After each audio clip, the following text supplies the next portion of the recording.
Hello friends, once again welcome back to my channel Lyceum of Politics. Now today I shall discuss with you another important idea of the great Greek philosopher Aristotle, Aristotle's view on revolution. So let's not waste any more time and let's start our journey and let's see what Aristotle had to say on the idea of revolution.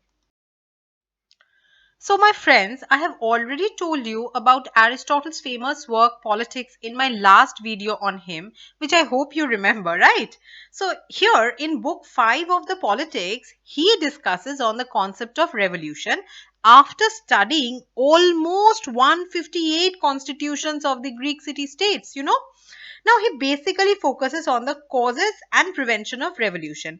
And here I must tell you that he deals with the matter empirically and historically.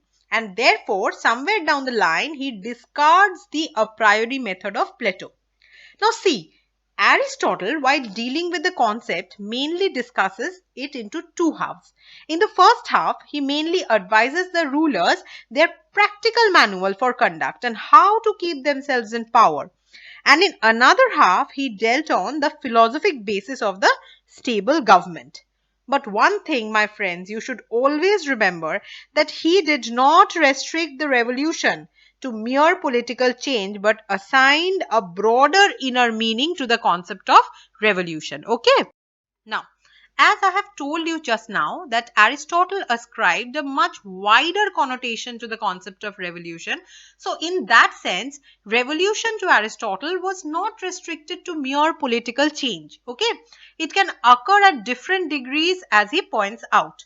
He said that sometimes a revolution can result in the change in the constitution of the state, but sometimes a revolution may only bring change in the political power while the constitution will remain unchanged. Okay. Again, sometimes a revolution can be directed against a person or institution which may not result in the change of constitution or the government of the state. Fine. So, my friends, Aristotle talked about a number of causes of revolution. Now, let us study them under two broad heads for our convenience, the general causes and the particular causes of revolution. So, my friends, now let us have a look at the general and the particular causes of revolution as pointed out by Aristotle. Now, about the general causes, one of the basic causes of revolution is, as you can see here, man's desire to have equality of opportunity and right. Now, man always crave for equality, right? But different governments have different ideas of justice and morality. Like the oligarchic few favor proportionate equality basing on due consideration for wealth, ability, and birth. Again, the Democrats, they believe in political equality of man. So the most important point here is that if a section of people feel that justice is not done to them, they may revolt. So he says more the equality, more the chances of having a stable state.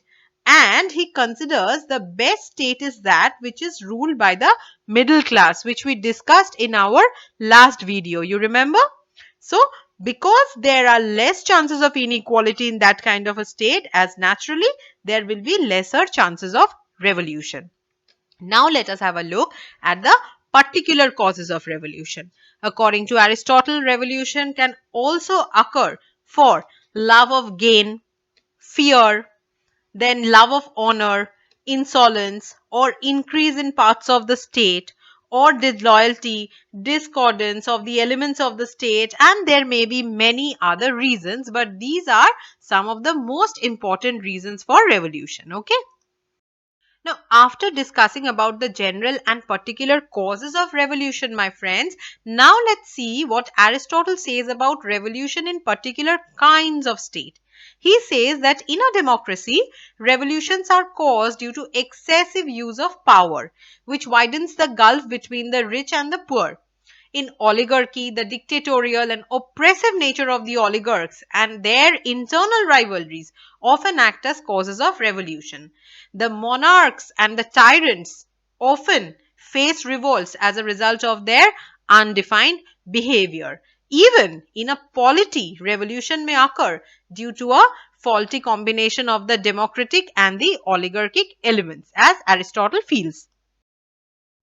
So, my friends, till now we have discussed about the causes of revolution.